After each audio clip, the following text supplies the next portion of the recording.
Mobile மூணாவது வண்டிக்காக பின்னாடி side இந்த வண்டி மூணாவது வண்டி அவனுக்கு சம்பந்தமே இல்ல, எதுவுமே இல்லாத ஒரு வண்டி இவங்க அடிக்கிறாங்கன்னா தேமுதிக திமுக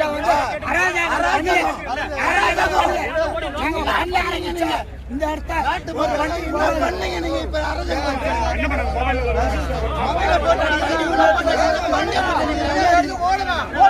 சப்போர்ட் பண்றாங்க. என்ன உரிமை இருக்கு? தேமுதிகவுக்கு ஆப்போசிட்டா?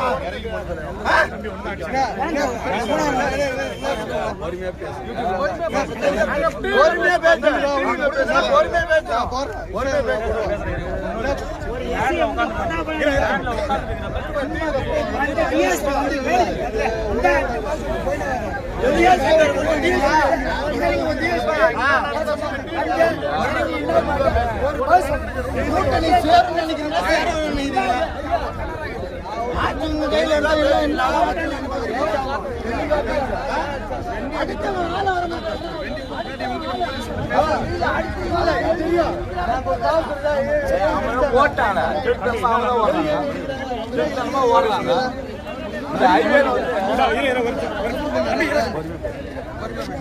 உட்காந்துருந்தேன்.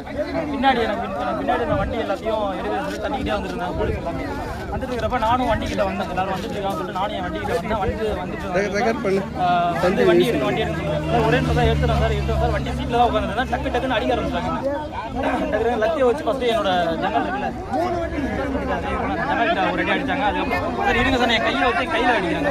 கையில் அடிச்சது டப்புன்னு அடிச்சுக்கிட்டே வந்துட்டு திரும்ப அப்புறம் வண்டி உள்ளே ஏறினாங்க. வண்டி உள்ளே ஏறி நானும் இறங்குறேன். எப்படி அடிச்சு நான் கேட்கறதா இறங்குறேன். திரும்ப என்ன போட்டு அடிச்சிட்டு இருக்காங்க.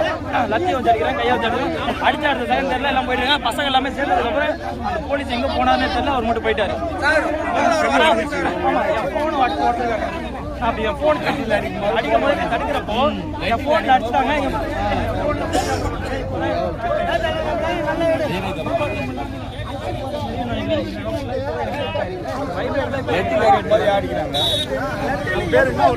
தெளிவா சொல்லுவாங்க. பக்கத்துல முகாசம்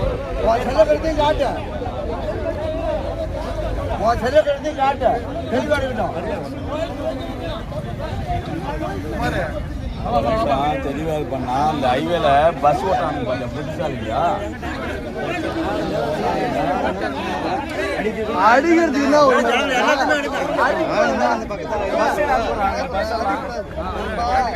அப்படி அடிக்கலாமா? அடிக்க ரூல்ஸ் இருக்குதா? அடிக்கலாமா அப்படியே?